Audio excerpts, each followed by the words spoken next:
की जय। तो श्रीमद् भगवद गीता का 12वां श्लोक 22वें श्लोक तक आपको हमने परसों समझाया था और आगे 23वें श्लोक में दूसरे अध्याय के 23वें श्लोक में भगवान क्या कह रहे हैं?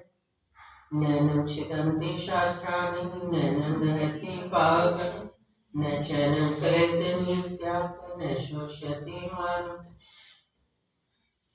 अच्छेद्यो अयम् अद्यम् अक्लेशोऽयम् अशोषम् एवं च नित्यः सर्वगतः स्थाणु अचलोऽयं सनातनः अव्यक्तोऽयम् अचिन्त्योऽयम् अविकार्योऽयम् मुच्यते तस्मादेव नित्यत्वेन नानुशोचति महर्षि अथ चैनं नित्यजातं नित्यं वा मन्यसे मृतं तथापि त्वं महाभावो नैनं शोचितुमर्हसि जास्य हि ध्रुवो मृत्युर्दुर्लभं जन्म मृत्युस्य च तस्मादपरिहार्यार्थेन त्वं शोचितुमर्हसि अव्यक्तं तत्कादीनि भूतानि व्यक्तं मध्यानि भारत अव्यक्तं नित्यनानि येव तत्र का परिदेवनः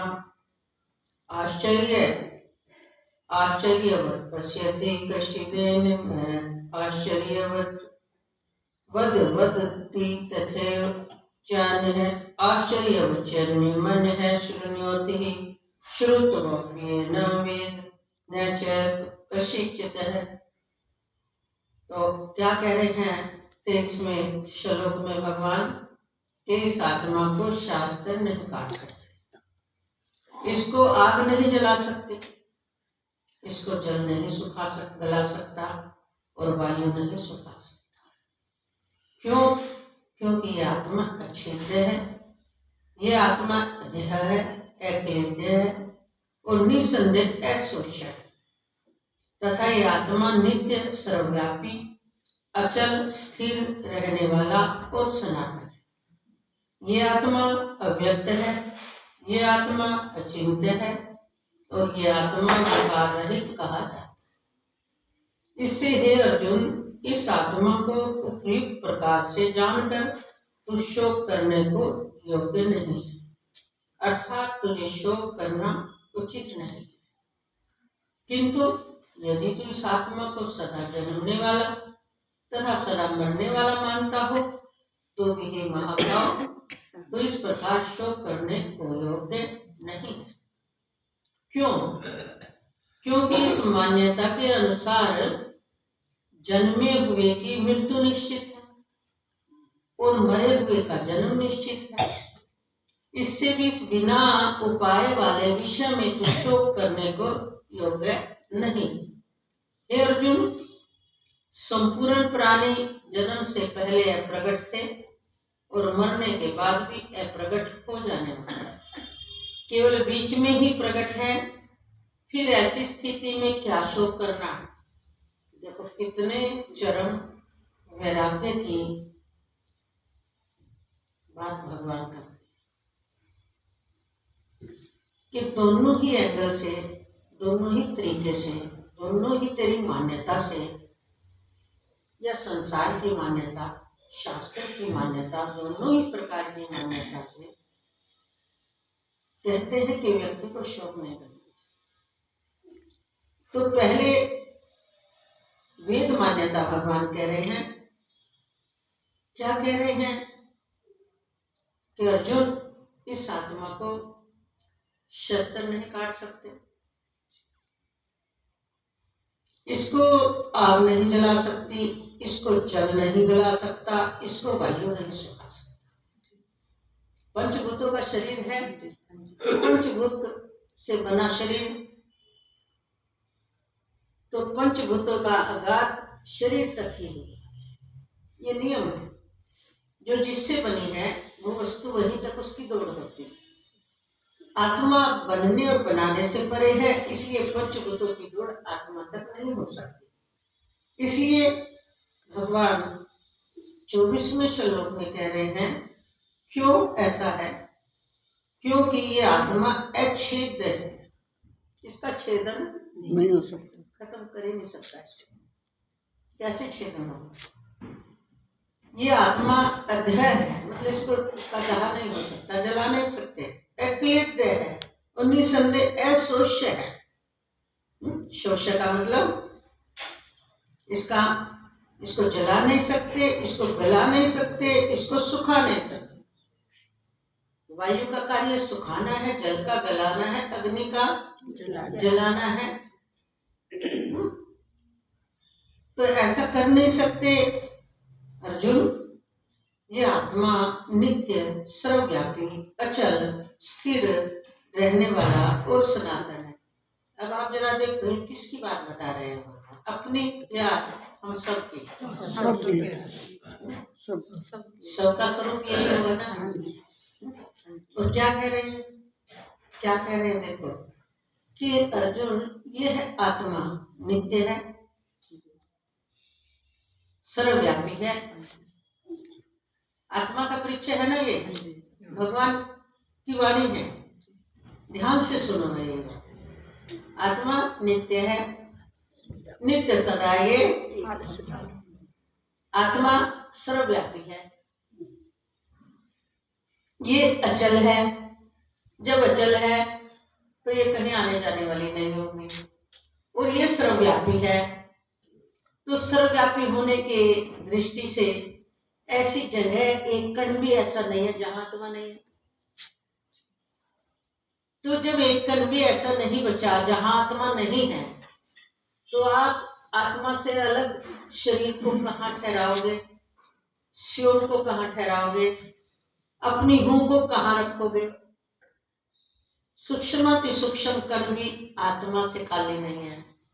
और ये किसका आत्मा है? ये भगवान का आत्मा नहीं। भगवान कह रहे सिर्फ आत्मा की बात कर रहे हैं। आत्मा वो सभी का आत्मा, हमारा आत्मा, आपका आत्मा।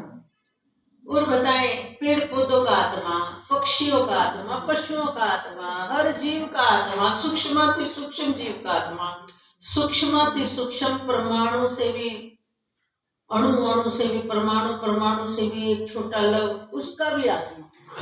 यानी कोई सूक्ष्माति सूक्ष्म कण का भी अगर कोई नजर आता है तो उसमें भी आत्मा तुरंत से उत्प्रोत है, तभी तो वो सर्वव्यापी कहलाएगा। नहीं तो आप देखो सर्वव्यापी कैसे रहा थे?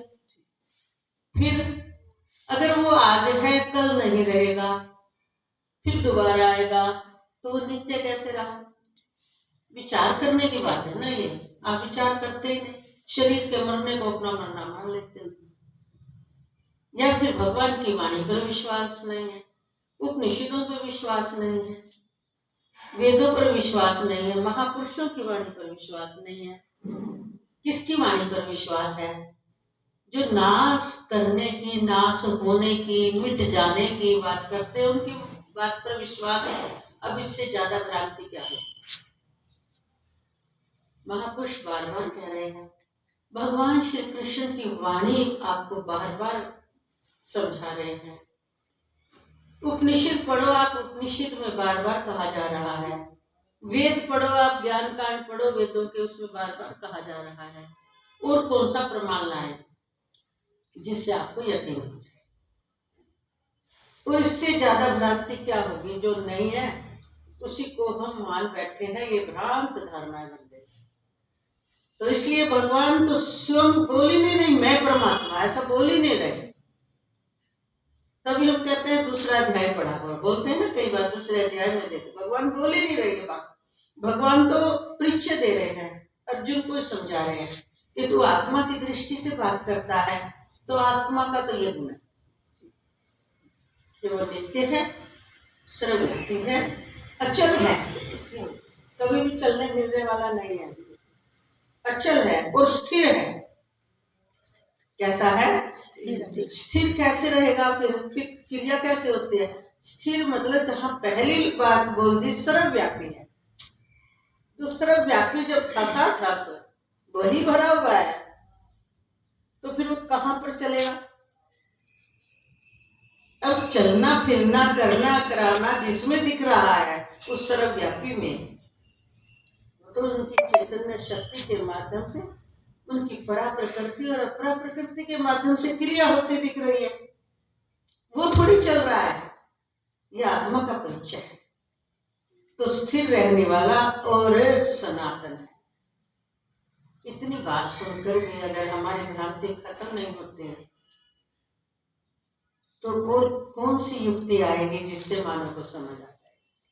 आस्तिक भाव वाले सत्संगी व्यक्तियों को तो अवश्य बात को समझ लेना चाहिए। उनको जो गुरुवाणी पर विश्वास नहीं, और गुरुवाणी भी कौन सी वाणी होनी चाहिए, जो वेद सम्मत हो, गीता जी के सम्मत हो, मन मर्जी की वाणी ना हो, अपने द्वारा घड़ी हुई बात ना हो, शास्त्र सम्मत बात हो, उसको तो मानना चाहिए। तो इसलिए क्या कह रहे हैं, ये आत्मा अव्यक्त है। अब अव्यक्त क्या होता है, व्यक्त होता है जो दिखाई दे जाए। अव्यक्त क्या है, दिखाई जो नहीं देता। फिर उसको कैसे पहचाने, क्योंकि वो दिखाई देने वाला नहीं, वो देखने वाला है। वो जड़ भी नहीं है, वो किसी कोने में नहीं है, क्योंकि सर्वव्यापी है, सब कुछ वही है। इसलिए कहा वो जानने वाला है, वो प्रकाशक है, क्योंकि वो सर्वव्यापी है। अनेक प्रकार के शब्दों में उनकी सर्वव्यापिकता ही बताई गई है। किसकी, आत्मा की। तो वह अव्यक्त है, ये आत्मा अचित्य है। अचित्य मतलब चिंतन में आने वाला नहीं है। चिंतन में जो आएगा वो चिंतन विषय हो गया, चिंतन में आने वाली वस्तु वो विषय हो गई। फिर जो चिंतन में आ गई वो अव्यक्त कैसे रही, अचल कैसे रही, स्थिर कैसे रही, सर्वव्यापी कैसे रही। तो वो चिंतन में आने वाला नहीं है। उसके द्वारा किसी भी वस्तु का, उसके माध्यम से किसी भी वस्तु का चिंतन किया जाता है, इसलिए वो तो अचिंत्य है। फिर उसको कैसे पहचाने, जब आप चिंतन के माध्यम से, विचार के माध्यम से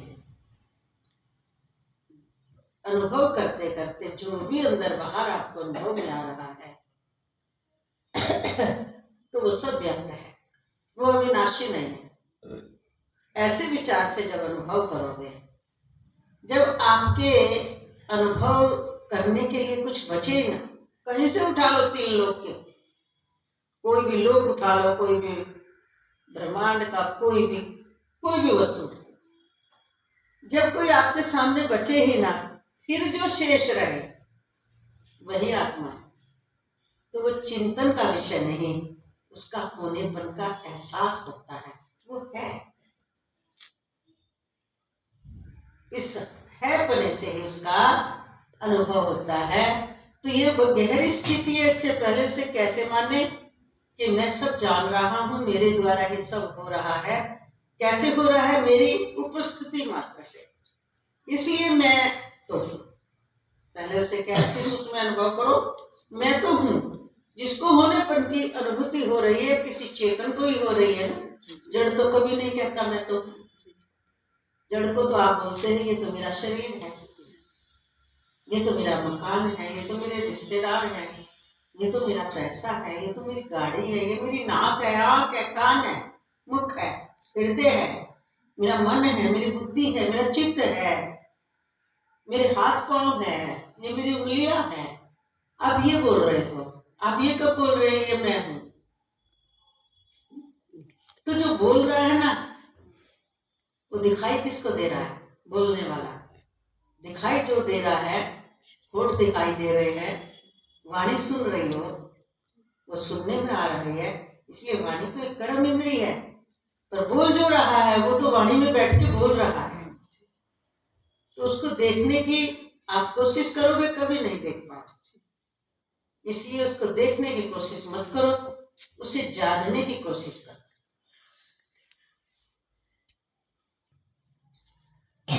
आत्मा अचिंत्य है, और ये आत्मा विकार रहित कहा जाता है।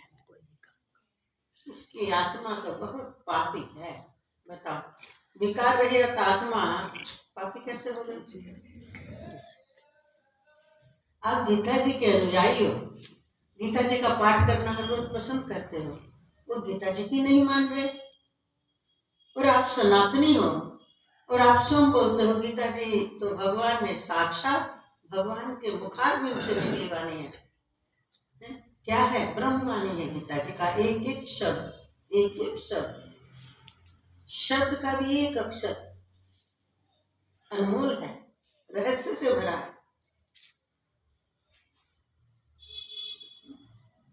एक लाख वेद के श्लोक, कर्म कांड, उपासना कांड और ज्ञान कांड, सबका ही रहस्य इसमें छुपा हुआ।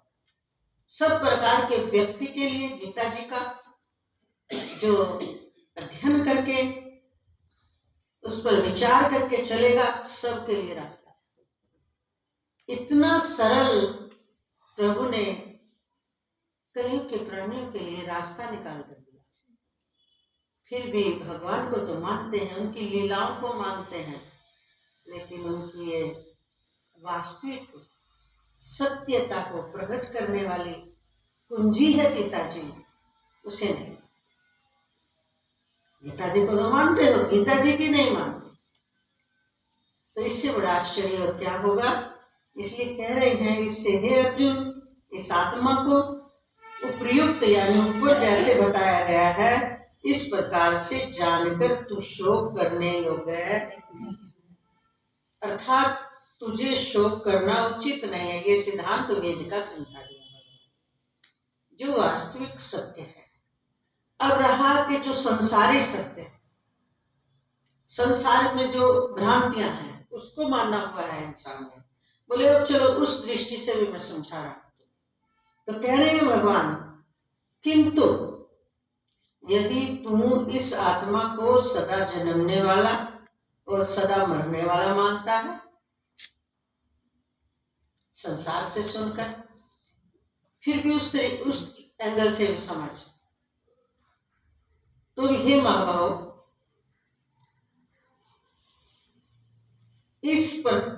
तू इस प्रकार शोक करने योग्य नहीं है। अगर ऐसा भी मानता है ना तो भी नहीं है।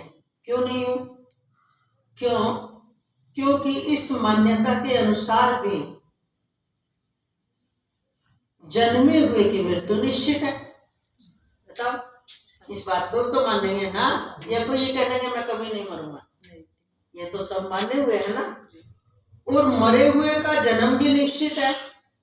अगर आप इसको नहीं मानते, अभी हाँ मृत्यु तो निश्चित है, और मरने के बाद किसका जन्म हुआ किसका नहीं हुआ, तो फिर आप इसका मतलब सनातन को नहीं मान रहे। सनातन में तो हमारे यहाँ फिर मरने के बाद कोई क्रिया करनी ही नहीं चाहिए, और हम सब क्रिया करते हैं। अच्छा, अगर इसको मरण धर्म मानते हैं, फिर हम यूं तो कहते हैं कि हमारा परिजन पता नहीं कौन से लोक में गया, कहाँ जन्म हुआ है, हम पिंडक क्रिया क्यों करते हैं? हम उसके बाद उसकी तेहरामी करना, ब्राह्मण को दान देना, उसके लिए वस्त्र देना, उसके लिए भोजन देना, फिर हमें ये भी सब छोड़ देना चाहिए। फिर तो हमें चारवाक वाला धर्म अपना लेना चाहिए कि बस शरीर मर गया, बात खत्म, कोई आत्मा नहीं होता। जब शरीर बनता है, इसमें जो चेतना होती है, बस यहीं तक का खेल है। मरने के बाद ना कोई स्वर्ग होता ना कोई नरक होता, तो आप तो मानोगे नहीं। अगर फिर शरीर बन गया और बिगड़ गया, उसके बाद कोई जन्म मरण नहीं है, उसमें बहुत सारी आपत्तियां हैं। कैसी? फिर कोई इतना गरीब, कोई इतना अमीर, आप कहोगे तो अपनी मेहनत का फल है। आप ये भी अपनी आंखों से देखते हो कि कोई इतनी मेहनत करता है फिर भी गरीब है, उसे उस प्रकार की मेहनत का फल ही नहीं मिलता। और कोई मेहनत तो 10% करता है और 100% उसे फल मिलता है। तो फिर आप भी यही बात बोलते हो कि ये तो किस्मत है अपनी अपनी। तो किस्मत अगर आपने मान ली तो तुरंत आपकी बात कट गई कि मरने के बाद किसने देखा। किस्मत का अर्थ होता है प्रारब्ध, भाग्य, और प्रारब्ध बोलते हैं पिछला जन्म। अगर आप पिछले जन्म को मानते हो तो फिर आप मरण धर्म नहीं हुए, यहाँ भी आपकी बात कट गई, कट गई ना। और जब आप पिछले जन्म से मानते हो यहाँ जो कुछ मिलता है अपने कर्म के फल से मिलता है, कर्म फल को भी आप मानते हो। और कर्म फल का मतलब सिद्धांत क्या है कि जैसा कर्म करता है उसके अनुसार उसे फल मिलता है। तो उस दृष्टि से भी फिर हमें कर्म अच्छे करने चाहिए। फिर हम पाप कर्म क्यों करते हैं? मतलब आपकी दृष्टि से सारी बातें आपकी झूठ ठहर जाती हैं, संतुष्टिजनक जवाब मिलेगा नहीं। फिर तो वो चार्वाक वाला धर्म हो गया, अभी मरने के बाद सारी कहानी खत्म। फिर तो हमें कुछ करना ही नहीं चाहिए। फिर गरीब और अमीर की बात कैसे करोगे? फिर इतना भेद कैसे देखोगे? फिर दान पुण्य की बात खत्म हो गई। कितनी चीजें हमारी अंदर से फिर वो निकलनी चाहिए, वो निकलती नहीं ना। तो हमने सारी मिथक बातें, भ्रांतियां पाल ली है दिमाग में। हम कुछ भ्रांतियों को छोड़ने के लिए अपने को तैयार नहीं करते। हम भ्रांतियों में जीना ही जीवन मान लेते हैं। और मनुष्य का ये फर्ज बनता है कम से कम भ्रांत धारणाओं को हमें छोड़ देना चाहिए। अज्ञानता में जो बात हमें समझ आ गई, तो जब सही सही ज्ञान हो तो आदमी सुधर जाता है कि नहीं। जैसे एक छोटा बच्चा बचपन में कुछ तोतली बातें बोलता है, और जब बड़ा होता है तो उसको समझ आता है कि ये अक्षर ऐसे नहीं, ये शब्द तो ऐसे बोला जाएगा। तो वो तोतली भाषा को छोड़ देता है, या तोतली भाषा ही बोलेगा कि मैं तो जन्म से बोल रहा हूँ, मैं तो बोलूंगा। कब छोड़ी? समझ आई उसे। अच्छा, कई बार हमें तोतली भी नहीं बोल रहे, हम गलत बातें बोल रहे हैं। जब बड़े हुए तो उसका अर्थ समझ में आया, अरे ये तो बड़ा गलत था। एक बार एक संत ने हमें बताया था कि हम संत बनना चाहते थे, पर घर में पिताजी नहीं थे, बहुत गरीबी थी, कई बहन भाई थे, मैं ज्येष्ठ था। तो मैंने 10वीं पास करके मुझे नौकरी मिल गई थी रेलवे में। तो मेरी नौकरी से ही घर का खर्च चलता था। तो मुझे वैराग हो गया, तो मैंने सोचा मैं तो संत बनूंगा। मैंने अपनी माँ से जिक्र किया। माँ ने कहा, बेटा मैं कैसे बच्चों को पालूंगी, तुम बताओ। खेत तो है अपने पास, पर खेतों में तो कुछ उपज है ही नहीं। तो कम से कम तू मेरा इतना इंतजाम तो करके बच्चे तेरे बहन भाई पल जाए। तो बोले कोई मेरा मित्र था, ब्राह्मण था, मैंने उनसे जिक्र किया, ये ऐसे ऐसे है, मुझे तो संन्यास लेना है, मैं क्या करूं? तो उसने भी कहीं से सुना होगा कि मैंने सुना है तो इस मंत्र का जाप कर और 9 से 12 बजे तक रात्रि को एक आसन पर बैठ के कर। और कहते हैं ये देवी का जाप है, और तू बिना आलस किए, बिना मंत्र में व्यवधान आए, बीच में रुकना नहीं चाहिए, पूरी सावधानी से 3 दिन कर लेगा तो 3 दिन में ही माँ देवी कहते प्रसन्न हो जाती है। बोले कि मैंने उनकी वाणी पर विश्वास किया और मैंने रात्रि को 9 बजे, जो लगन होती है ना वो सब करवा देते, इसका नाम है लगन। तो 9 बजे बैठना शुरू कर दिया। शाम को देर से मैं आता ड्यूटी से, भोजन करके थोड़ा विश्राम करके पूरे 9 बजे शुद्ध होकर के आसन में बैठ जाता जो जगह। तो कहते 3 दिन जब पूरे हुए, तीसरे दिन ठीक रात्रि को 12 बजे माँ आई, और ये भी उन्होंने बता दिया था कि डरना मत, किसी भी रूप में आ सकती, तुम डरना मत। तो बोले वो किसी भी रूप में आई, मुझे सावधानी थी, और मैंने कहा कि मैं संत बनना चाहता हूँ, और मेरे यहाँ जीविका का साधन अगर हो जाए, मेरे जो खेत है उसमें उपज अच्छी हो जाए तो मैं संन्यास लूं। तो उनके वाणी से निकला एकदम तथास्तु। तो बोले उसी साल हमारे यहाँ इतना धान हुआ, और फिर गेहूं उगा दिया धान के बाद। बहुत अच्छी खेती हुई, माँ बड़ी संतुष्ट हुई। माँ को मैंने बताया भी नहीं, बोली बेटा तुमने संन्यास बनने का निर्णय लिया, संन्यास लेने का, खेत में उपज अच्छी होने लगे। बोले माँ मैं सन्यासी बनूंगा। बोले बेटा तुम बन सकते हो। बोले मैं सन्यासी बन गया। तब वो हमसे बता रहे थे कि अब मैं आपको बता रहा हूं वो मंत्र अशुद्ध था जिन्होंने दिया था, पर मेरी श्रद्धा में, मेरी भावना में इतनी शुद्धता और भाव था मेरा, तो अपना भाव शुद्ध हो, अपनी भावना में तीव्रता हो, लगन हो, तो अशुद्ध मंत्र भी फल शुद्ध ही देगा। क्योंकि मेरी भावना में, मेरी इच्छा में यही लगन थी, यही इच्छा थी मेरी कि माँ भगवती मुझे ये फल दे ताकि मैं संन्यास, क्योंकि कार्य श्रेष्ठ करना चाह रहे थे। बहुत अच्छे संत बने, हमसे काफी मिलते थे, आज दुनिया में वो नहीं है। तो कहने का मतलब कई बार मंत्र अशुद्ध हो जाए तो क्या है, पर मंत्र जिसने जपना है, उस मंत्र जपने वाले की भावना शुद्ध है तो फल शुद्ध आता है। कई बार वस्तु अशुद्ध हो जाती है, पर हमारी भावना में शुद्धता है तो उसका फल भी शुद्ध मिलता है। और जब हमारी भावना ठीक नहीं है तो शुद्ध वस्तु का फल भी अशुद्ध ही होता है। इसलिए हमें इस बात को मानना पड़ेगा।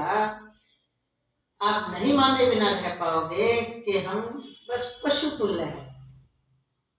हम नहीं मानते क्या स्वर्ग, क्या नरक, क्या मरने के बाद जन्म, तो फिर यहाँ किस लिए भाग रहे हो ये बताओ। यहाँ इतनी पैसा कमाने की ओर क्यों लगी है? जिसका जन्म हुआ मरना निश्चित है तो अपने हाथ में भी नहीं है तो पर जाऊं, भरोसा तो एक रात का भी नहीं है। तो इस दृष्टि से फिर हम किसी को कुछ दान क्यों दे? इतनी मेहनत का कमाया हुआ वो इसीलिए तो देते हैं ना कि अच्छा कार्य करना चाहिए, दूसरे की मदद करनी चाहिए। भगवान ने हमें दिया है, ये भी सज्जन व्यक्ति बोलता है, भगवान ने हमें दिया है तो भगवान ने हमें यह आज्ञा भी दी है कि खुद ही कमाया, खुद ही पकाया, खुद ही खाया, वो चोर है इसलिए हम बांट कर खाएंगे और अपना किया हुआ कर्म आगे काम आएगा। ये भावना भी है ना। तो इस भावना की दृष्टि से भगवान कह रहे हैं अगर तुम शरीर की दृष्टि से ही देखते हो तो उसके लिए भी शोक करना नहीं चाहिए। क्यों नहीं करना चाहिए?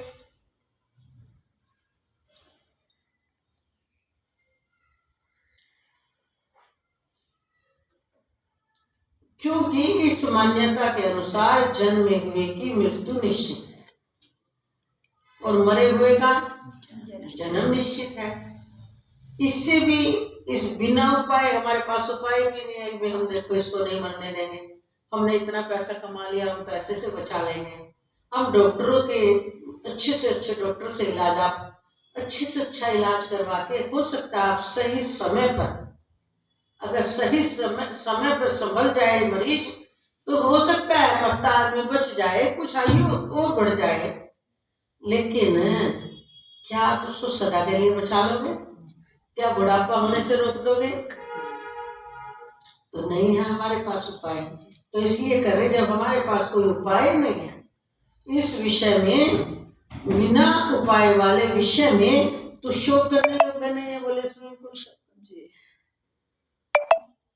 हम किसी की सेवा करते हैं, हम ईमानदारी से सेवा करें और हमारी सेवा के बाद भी वो व्यक्ति नहीं बचा तो काय का शोक करें? शोक तब किया जाता है ठीक मौके पर हम चुक गए या हमने उस समय परवाह नहीं की, तब व्यक्ति को प्रायश्चित भी होता है, पश्चाताप भी होता है कि ये बड़ी गलती में चुक गए।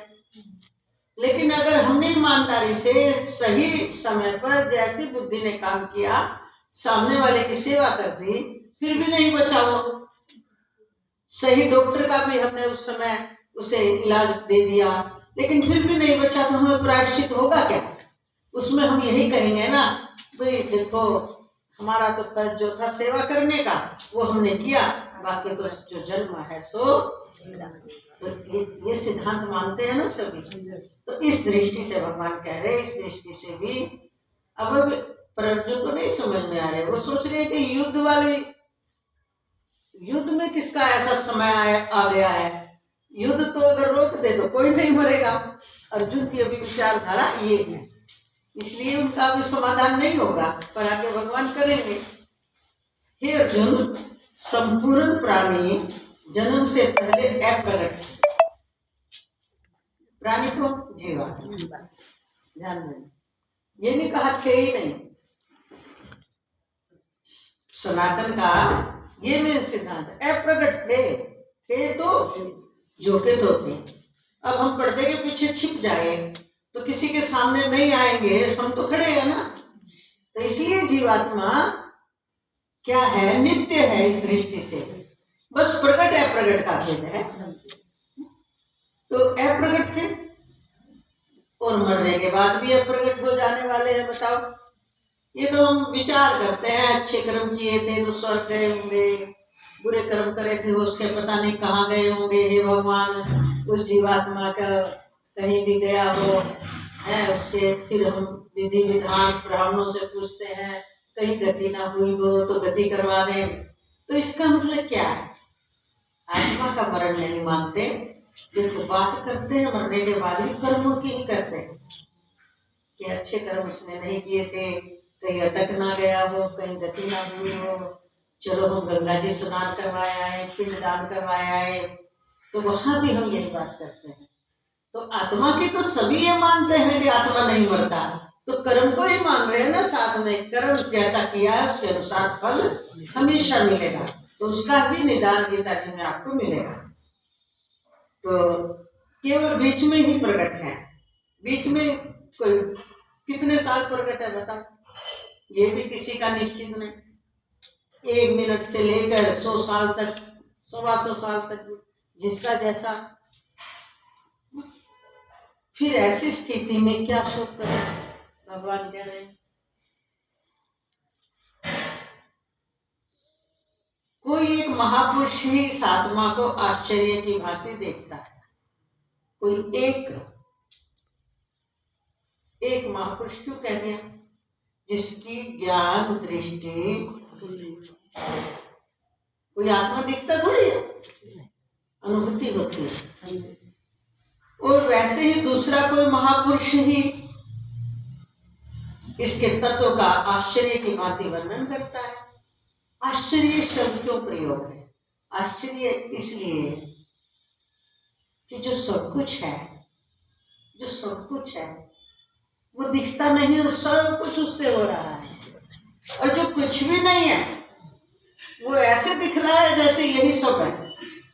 तो महापुरुषों को आश्चर्य को होता है कि ये देखो, इसी में दिखने वाले में, मिटने वाले में, इस परिवर्तनशील में कितनी निष्ठा जमाए बैठे। नहीं तो निष्ठा जमाने का कोई विषय ही नहीं रहा। सबका ये भाव हो जाना चाहिए, हम सब लाइन में खड़े हैं, कब किसका नंबर आ जाए। लेकिन महापुरुष इस बात को जानते हैं, अज्ञानी पुरुष जानते नहीं। इसके तत्व का आश्चर्य की भांति वर्णन करता है, तत्व का। और 2-4 दिन पहले उन्होंने बताया था, तत्व एक ही है, उसी का नाम आत्मा है, वही सत्य है। उसे गुरु तत्व कहो, उसे शिव तत्व कहो, उसे राम तत्व कहो, उसे कृष्ण तत्व कहो, उसे आत्म तत्व कहो, एक ही उसी तत्व की बात करते हैं। साथ आकार अनेक तुम भगवान, वो तत्व स्वरूप परमात्मा सर्वत्र व्यापक होकर कुटस्थ रूप से कुछ नहीं करता, पर अपनी शक्तियों के द्वारा, अनंत शक्तियों का भंडार है, समय समय पर प्रकट भी होता है। तो वो आदेश भी देता है, शिक्षा भी देता है, और अज्ञानी जीवों को समझाता है जो बिल्कुल भूल गए, कभी महापुरुष के रूप में, कभी अवतार लेकर। अब देखो द्वापर युग में ईश्वर अवतार कहा जाता है भगवान श्री कृष्ण का। तो अर्जुन के माध्यम से उन्होंने जीवों को पूरा रहस्य बता दिया कि ऐसी ये है सत्यता हर तरीके से।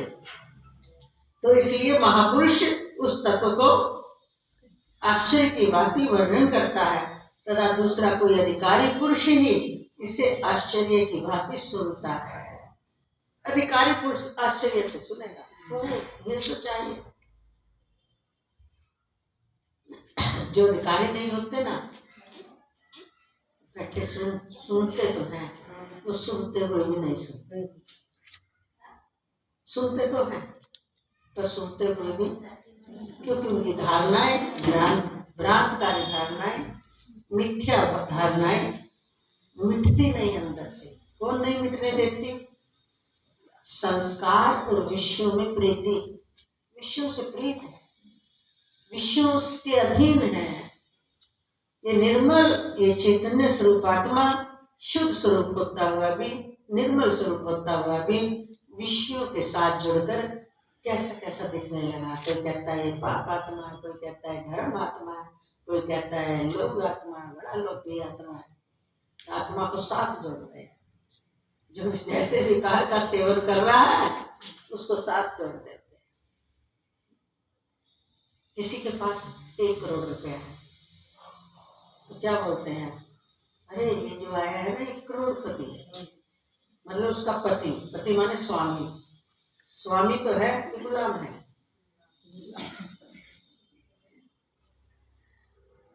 उसका भोजा हो रहा है ना, उसकी चिंता कर रहा है, रात को नींद भी नहीं आती, फिक्र है बहुत, पैसा रखा भाई बहुत सारा, तो उसकी गुलामी कर रहे हैं कि स्वामी पने से सूट ले रहे हैं?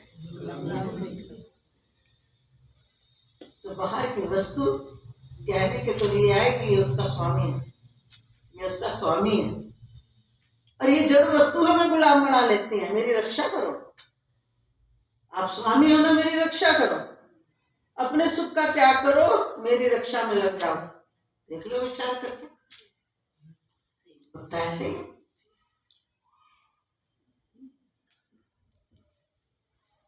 तो क्या कह रहे हैं, आश्चर्य की भांति सुनता है, और कोई कोई तो सुनकर भी इसको नहीं जानता। सुनता है तो उसकी बुद्धि में नहीं बैठती। हे अर्जुन, आगे कह रहे हैं 29 श्लोक हो गए, 30वें श्लोक में कह रहे हैं, देहि नित्यं वद्यं देहे सर्वस्य भारत तस्मात् सर्वाणि भूतानि न त्वं शोचितुमर्हसि। हे अर्जुन, ये आत्मा सबके शरीर में सदा ही अबद्ध है। अबद्ध किसे कहते हैं? जिसका बद्ध नहीं किया जा सके। इस कारण संपूर्ण प्राणियों के लिए तू शोक करने के योग्य नहीं है। इस प्रकार भगवान ने समझाया, और कल आगे क्या बताएंगे भगवान हम आपके सामने जैसा भी